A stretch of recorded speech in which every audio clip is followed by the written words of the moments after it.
Hello. How can I help you?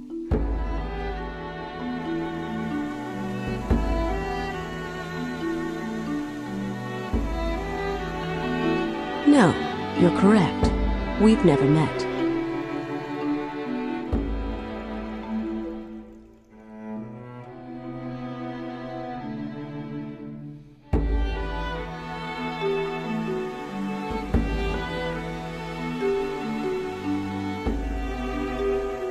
My name is very old and very long.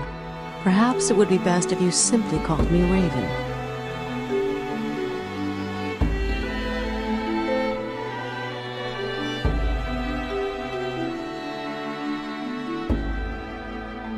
Of course.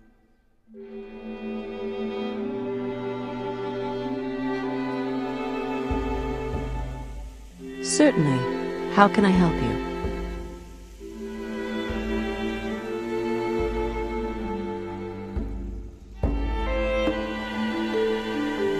The Silver Lady?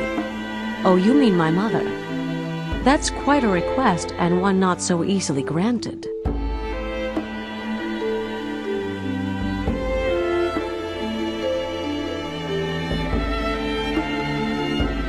And believe me when I tell you that no one sees my mother until I see it is necessary. She may be our queen, but I oversee the daily matters here in Kintara.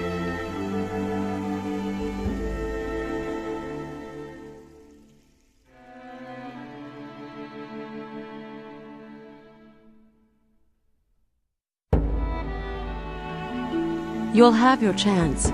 Forgive me if I seem a little abrupt, but I've many things on my mind today and there's much to be done. Once I've taken care of some of the more pressing matters, I'll talk with you about your needs.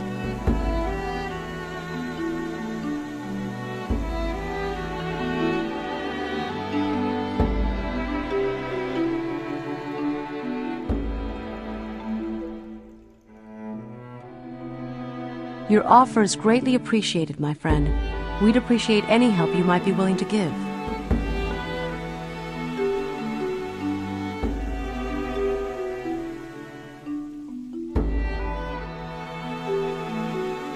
There is a group of humans camped about a day's journey from here.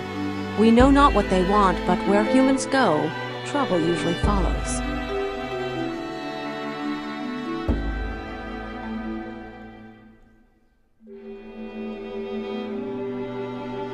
The place they are camped at is called Falcon's Egg, and it is considered a holy place for the elves of Kintara. We would like you to find out why the humans are there and remove them.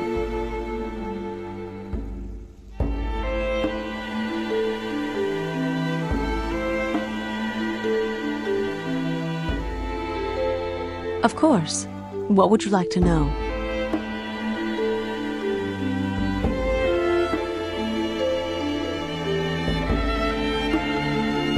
Falcon's Egg, as I told you, is elven holy ground. Many years ago there was an elven queen, and her name was Falcon. She was out hunting one day and with her bow shot a stag. When she had caught up with it, it was lying next to a pool of water, slowly bleeding from a wound in its side.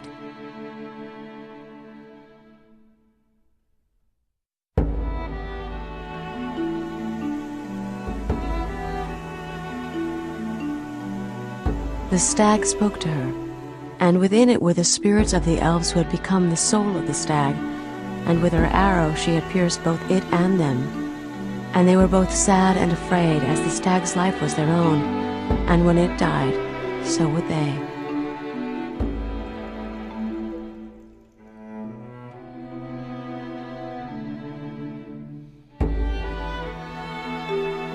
She could do nothing. She sat with the stag's head in her arms, sang its stories, and washed its wound with her tears. And the ache in her heart grew as the old elven voices faded, grew so much that when they finally passed, she passed with them.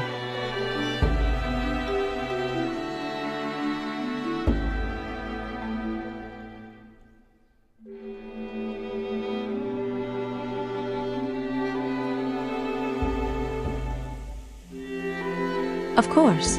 What would you like to know?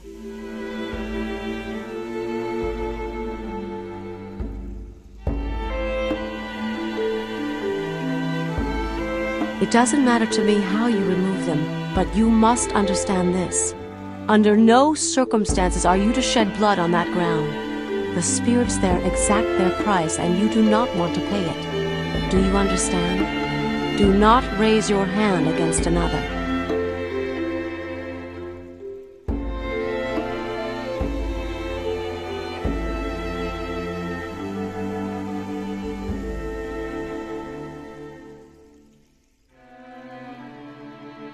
Of course. What would you like to know?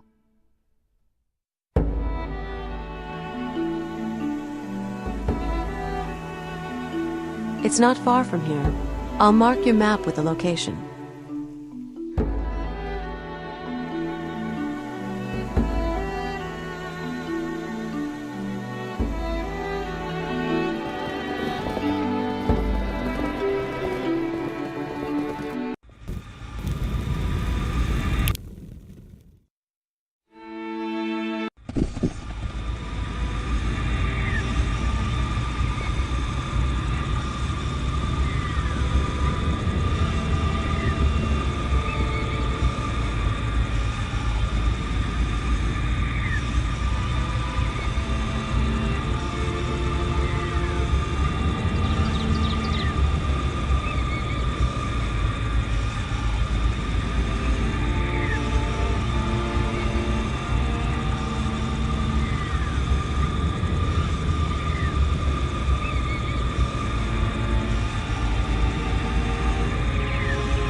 Hello again. It's so very good to see you.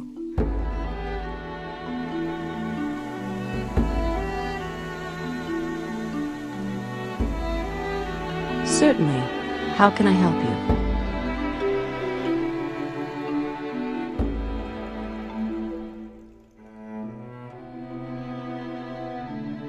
Thank you very much. Your help in the matter is much appreciated. Now, what was it you needed to speak to my mother about?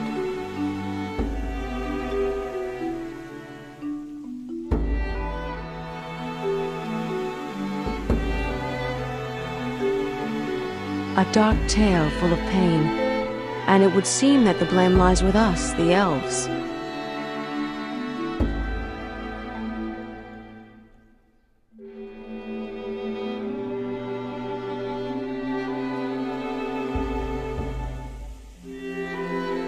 I do not, and none of the elves who live here bear it. But it bothers me very much, pulls darkly at my heart and mind. There is another possibility, one I'd rather not think of.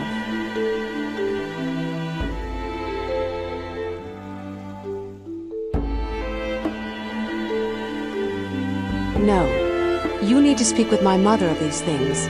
She will know what to do.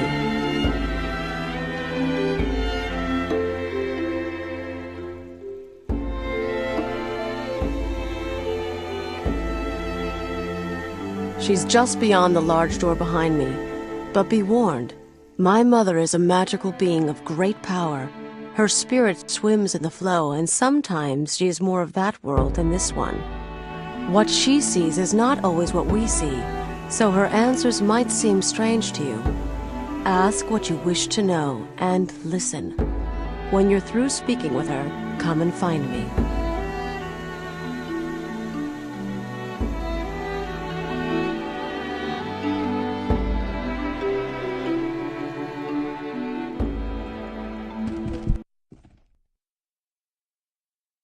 Hello.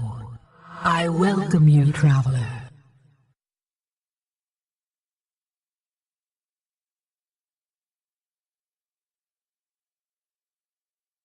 I know you've come far, and I've expected you for a long time now.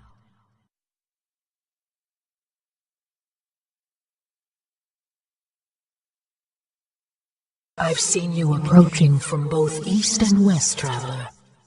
And you bring them with you, all of them. They've no choice but to follow.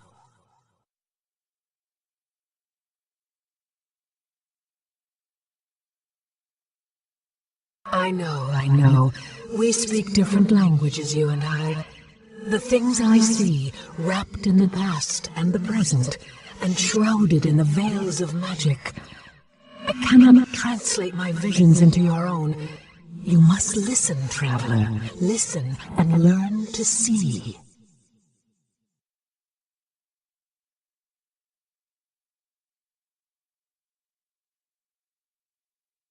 What is it you seek, traveler?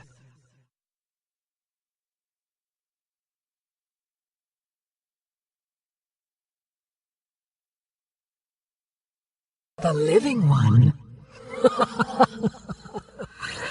Oh, traveler, why would you think I would know of such a thing?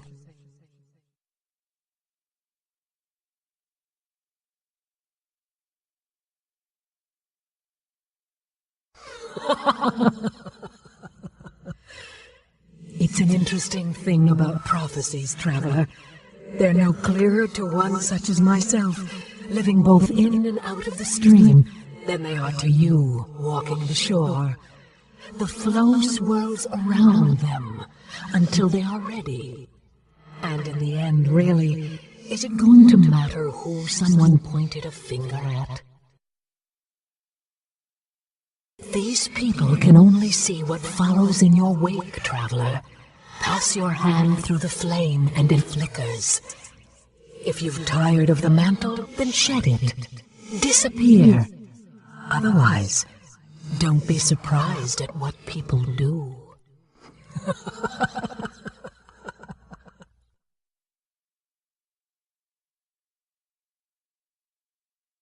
Yes, I can see them.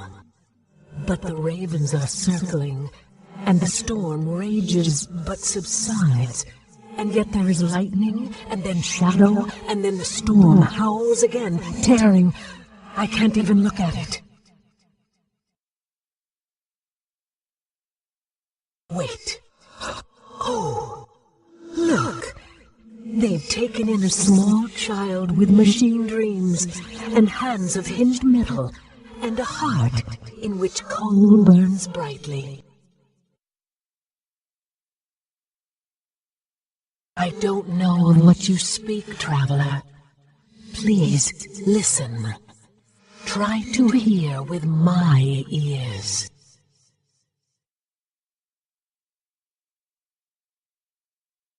I see a flame atop a hill, burning so brightly, and below a field of wheat around a pool of water, and the flame spitting fire and consuming the wheat and the lake, and losing itself as well.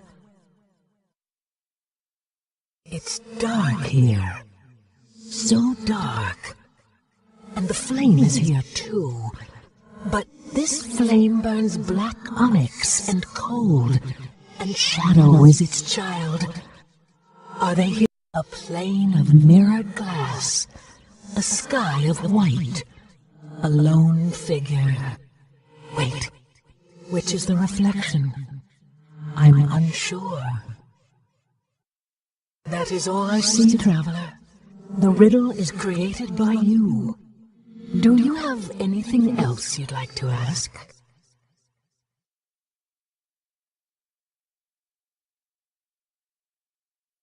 Masquerade, an old name, traveler. Oh, a man is screaming and carves a key with his fingers, and the birds have plucked his eyes out. And the wolf watches, motionless, his paw in the air. A tear in the curtain, and only darkness beyond. A ragged wound, mended with a ring of blasted stone.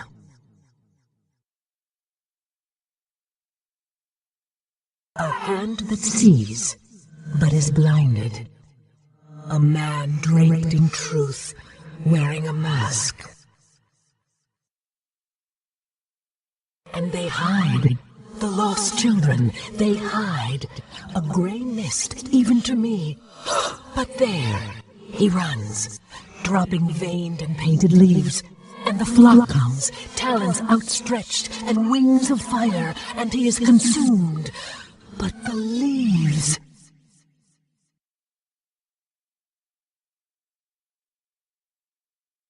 Run quickly, traveler. Find what was left behind. In the place of smoke and water, he is there. He is there.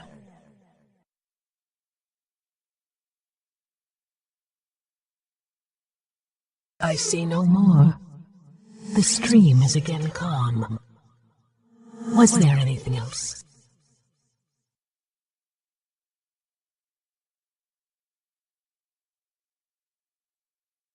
I know that, traveler, but I also know that clarity is often the child of time. Your answers lie both in front and behind. Make sure not to overlook one for the other.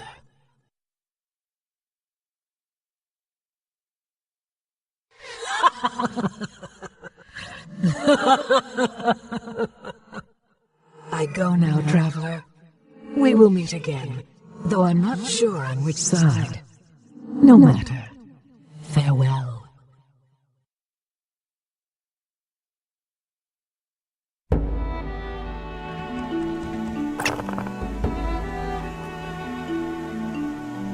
Hello again. It's so very good to see you.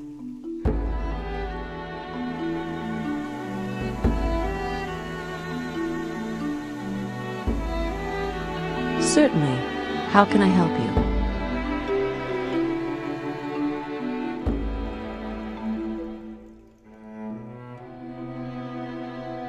And what did you ask her about?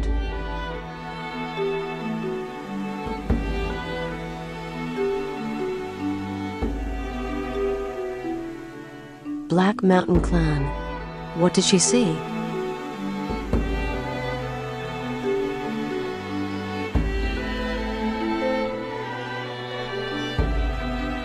ravens and a storm?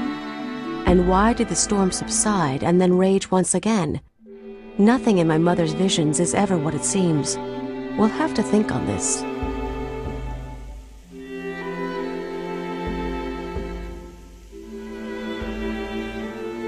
Black Mountain Clan. What did she see?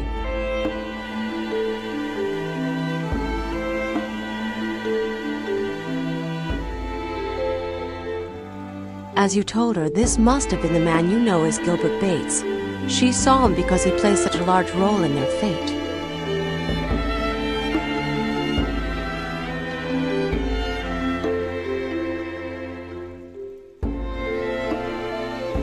Black Mountain Clan. What did she see?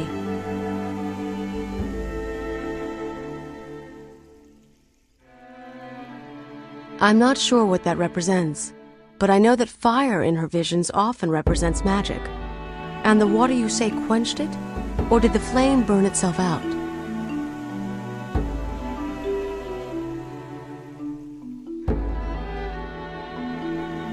Black Mountain Clan. What did she see?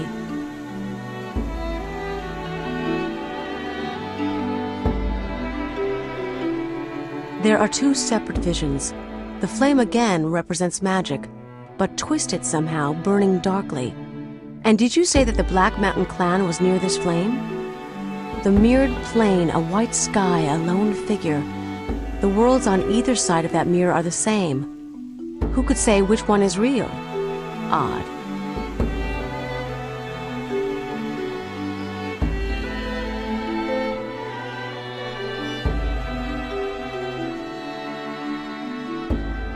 Masquerade.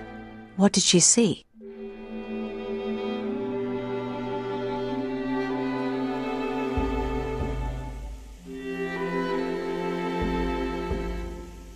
What the Screaming Man and his key represent, I have no idea. But I do know that the official symbol for the city of Caledon is a wolf, with one paw raised in the air.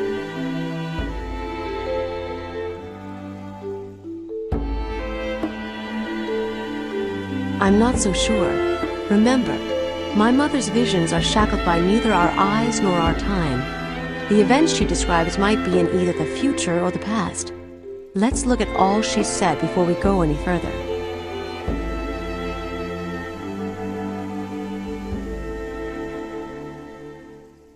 Masquerade. What did she see?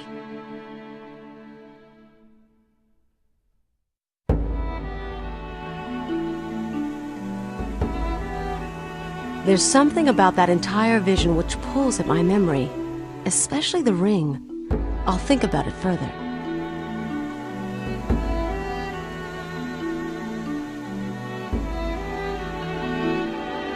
Masquerade. What did she see?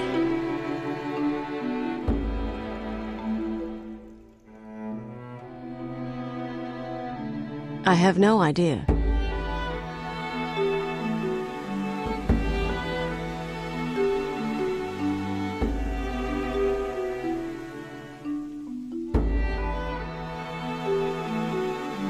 Interesting. That's the ancient symbol of the Malokian hand. Do you know of it?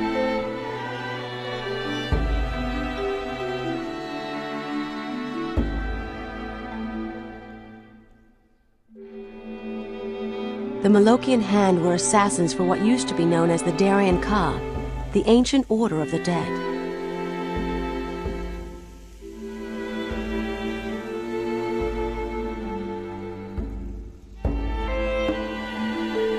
The Darien Ka were a shadowy group who formed during the Age of Legends.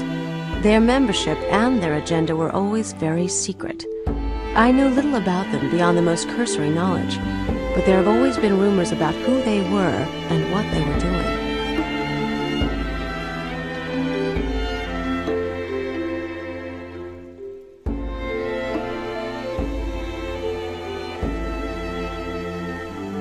As I said, the Malokian Hand were their assassins. From what I remember of what was written about them, the Hand was ejected from the Order of the Dead on grounds of doctrinal differences.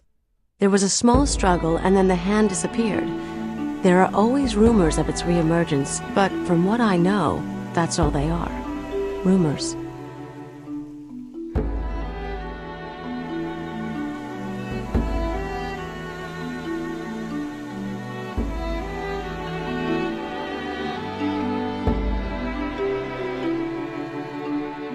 I agree, but I don't know why they would be involved in this business. Very interesting.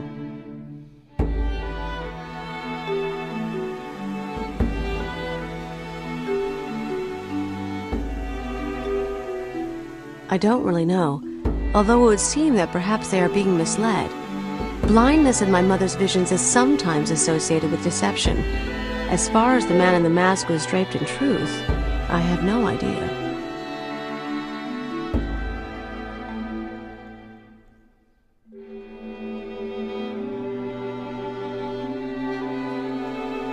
Masquerade.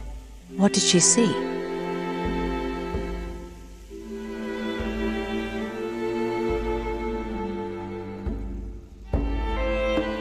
This one is the most interesting of all, and it seems that my fears may have well been correct.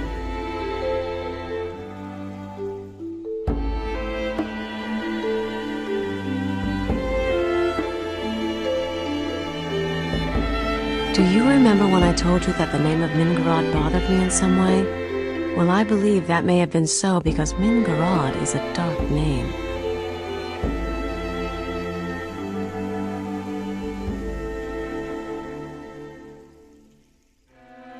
A dark elf name. Do you know of the dark elves?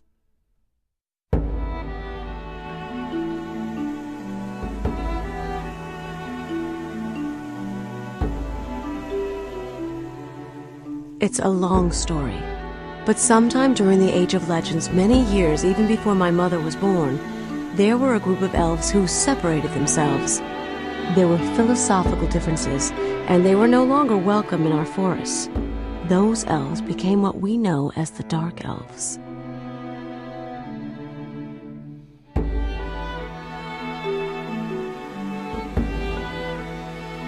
The Age of Legends refers to a time in Arcanum's history when things were much different than they are now. There was an elven council that ruled over all of the races, and magic was a large part of everyone's lives. It was a time of heroes and great good, and also of great evil. A time before the rise of technology, before the Dwarven clan wars, before the mages left for Tula.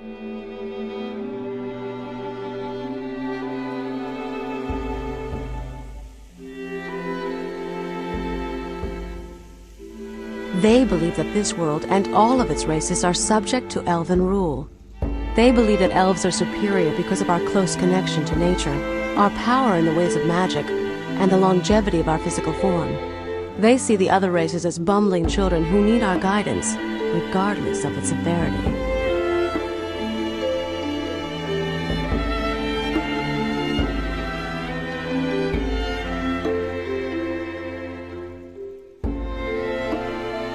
The elves of Kintara, in fact all other elves, believe that everything and everyone has a rightful place in the experience which forms this reality. Elves feel that very little, if anything, ever happens that isn't part of the natural progression of that state. They feel no superiority because of their advantages. That is just the role they have been picked to play.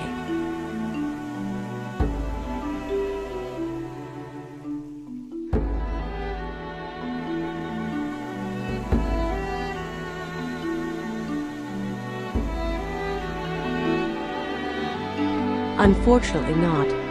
The Dark Elves are seen in the same light as everyone else. They have the role and they are playing it.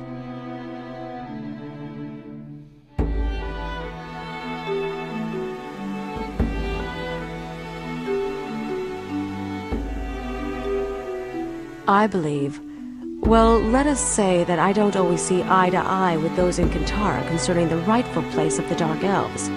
My role here is as protector. I will do so regardless of the cost.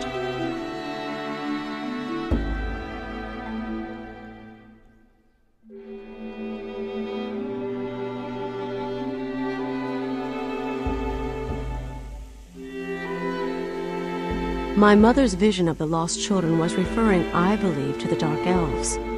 They were hidden from her because they are hidden from all of us. Through magic and isolation, we've not seen where they live for almost 500 years.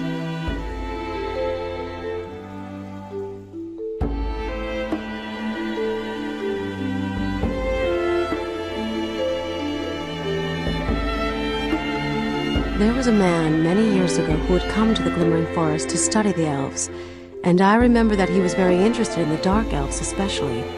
There were rumors about his capture by them and an escape.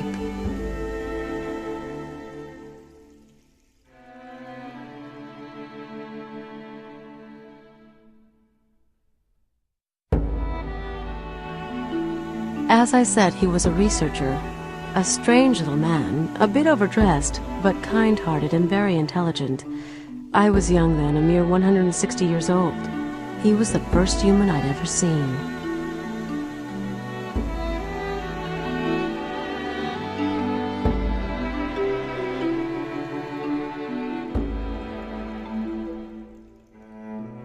His name? It was a long time ago. But I remember because he said it so often. I think humans just like hearing the sound of their own names. Terwilliger. Dr. Renford A. Terwilliger. I can hear him saying it even now.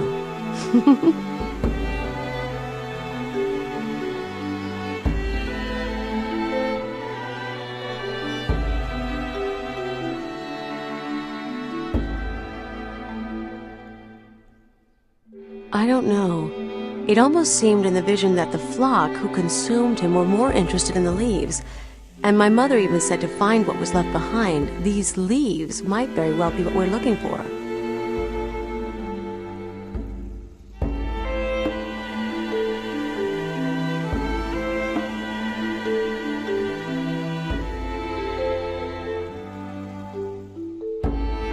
She could mean almost anywhere.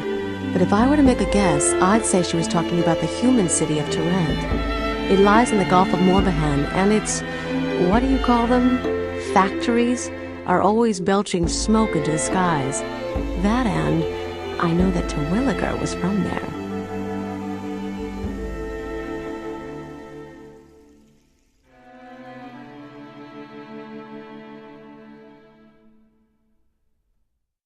You have a place to begin your search, my friend. It would seem that if you need to find this Mingarad, you're going to need to find the village of the Dark Elves. The only person who might know where they are is Renford A. Terwilliger. He may or may not be in Tarant, but it's a good place to start looking.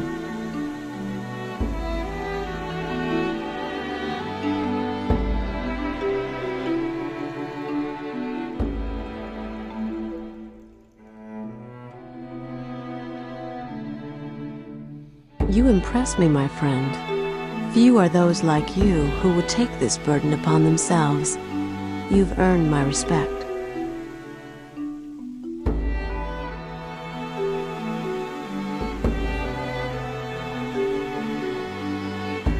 Thank you for the compliment. Looks like we're going to be good friends.